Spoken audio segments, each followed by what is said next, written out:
বাদশাহ হারুনুর রশিদের নাম শুনছেন? তো ওনার দরবারে এক পাগল আসতো, বাহলুল পাগলা। বাদশাহ বুঝতেন যে এই পাগল কিন্তু জেনতেন পাগল না, এটা আল্লাহওয়ালা পাগল। বাদশাহ হারুনুর রশিদ বলে রাখছেন, বাহলুল পাগলার জন্য আমার দরবারের গেট অল টাইম ওপেন, তাকে আটকানো যাবে না, যখন আসতে চায় তাকে আসতে দিবা।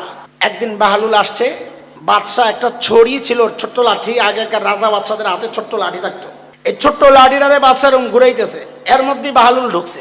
তো বাদশাহ বাহলুলরে দেখাই জিজ্ঞেস করছে, কি অবস্থা? জি আলহামদুলিল্লাহ ভালো।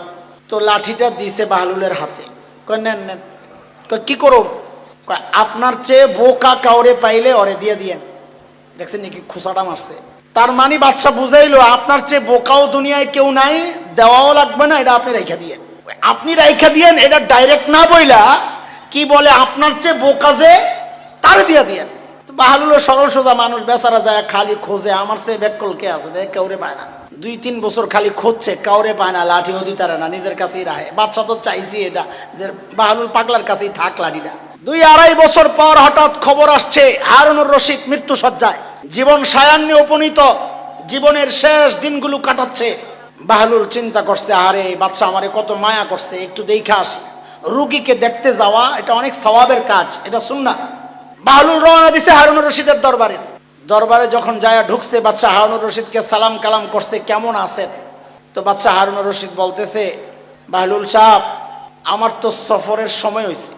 বাহলুল বলে কি, মাশাআল্লাহ লোকজন পাঠাইছেন নি আগে? আপনি পাগলামি আর ছাড়লেন না, আখিরাতের সফরে বুঝি লোক পাঠায়?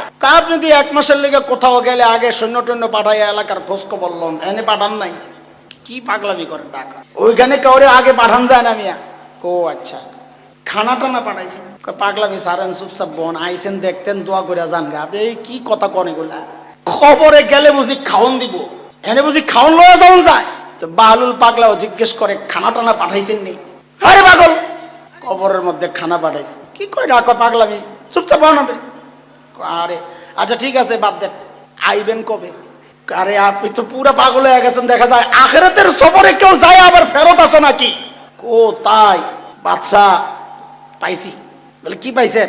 আমার সে ব্যাককল পাইছি একজন। কারে? কাপড়ে ধরেন, আপনার লাঠি আপনি নিয়ে এলো। আপনার লাঠি আপনি নিয়ে নেন। বলে কেন? বলে আমি এই 2.5 বছর 3 বছর খুঁজেছি আমার চেয়ে বেকুফ নির্বোধ কাউকে পাই কিনা লাঠিটা দেওয়ার জন্যে। আজকে আমি বুঝে গেছি আমার চেয়ে নির্বোধ এই দুনিয়ায় আপনি। দুনিয়ার 1 মাসের সফরের জন্য কোথাও গেলে আপনি বাহিনী পাঠান, খানা পাঠান, বাহিনী আগে যাওয়া সব চেক করে আসে, আপনি আবার ফেরত আসার ডেট ঠিক করেন। অনন্তকালের সফর, আখিরাতের সফর, সেখানে আপনি একা যাচ্ছেন, তার জন্য আপনার কোনো প্রস্তুতি নাই। আমার চেয়ে বোকার আপনার চেয়ে কেউ নাই। আল্লাহু আকবার। খোসা কোন জায়গায় মারছে টের পেয়েছে? বাদশাহ হারুনুর রশিদের চোখ দিয়ে ঝরঝর করে পানি পড়া শুরু করেছে। ও বাহলুল, তোমাকে পাগল বলি, আসলে তুমি তো সবচেয়ে সচেতন। পাগল তো আমি, আসলেই আমি বোকা।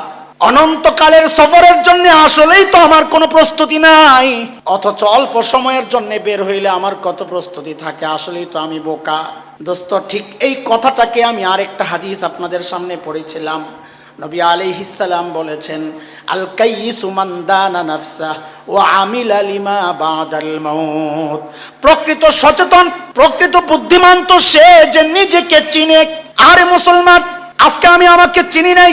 আমি ওই ইহুদি কেমনে চুল রাখে তার মতো চুল রাখার চেষ্টা করি। আমি শ্রেষ্ঠ নবীর শ্রেষ্ঠ উম্মত, আমি নিজেকে চিনি নাই। আমি বুঝলাম না আমি শ্রেষ্ঠ নবীর শ্রেষ্ঠ উম্মত। গোটা দুনিয়া আমাকে ফলো করবে, গোটা দুনিয়া তাকায়া তাকায়া দেখবে আমি কেমনে চুল রাখি, আমি কেমনে দাড়ি রাখি, আমি কেমন জামা পরি। আমি সব বাদ দিয়ে আমি এখন তাদেরকে ফলো করা শুরু করলাম। আমি আস্তা একটা বোকা। নবী বলেন, আল কাইয়িসু মান দানা নাফসাহু, প্রকৃত বুদ্ধিমান সচেতন সেই মানুষ যে নিজেকে চিনে। ওয়া আমিলা লিমা বাদাল মাউত, আর মৃত্যুর পরবর্তী জীবনের জন্য কিছু পুঁজি বানায়, পুঁজি বানায়। ও দোস্ত, কার কি পুঁজি আছে বলেন তো একটু? কার কি পুঁজি আছে বলেন? আমার তো নাই।